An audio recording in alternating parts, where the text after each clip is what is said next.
எல்லாருக்கும் வணக்கம். ஏன் ஜாதகம் பார்க்க வேண்டும்? ஜாதகங்கிறது ஒரு சயின்ஸு. அதை ஒரு டூலாக தான் நம்ம யூஸ் பண்ணணும். நம்ம சார்ட் நமக்கு என்ன சொல்லுது, என்னென்ன ப்ளஸ்ஸு என்னென்ன மைனஸ்ஸு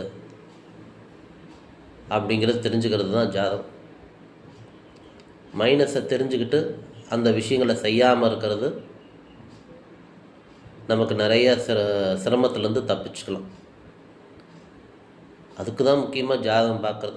அதே மாதிரி எந்த நேரத்தில் எதை செய்யக்கூடாதுன்னு இருக்குது. நிறைய பேர் பார்த்திங்கன்னா வீடு வாங்கக்கூடாத நேரத்தில் போய் வழக்குலையோ இல்லை பிரச்சனையோ மாட்டக்கூடிய நேரத்தில் போய் வீடை வாங்கிடுவாங்க.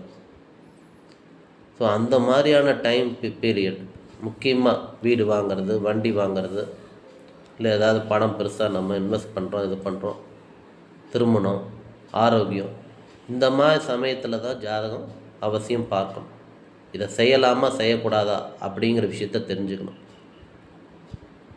மைனஸ் பாயிண்ட் அப்படிங்கிறப்போ நம்ம அதை செய்யாமல் இருப்பது சிறப்பு. நிறையா பேர் கேட்டுட்டு பண்ணாதீங்கன்னு சொல்லிட்டு நம்ம சொல்லுவோம். ஆனால் போய் பண்ணிட்டு அதுக்கப்புறம் பிரச்சனை மட்டும் மறுபடியும் வராங்க.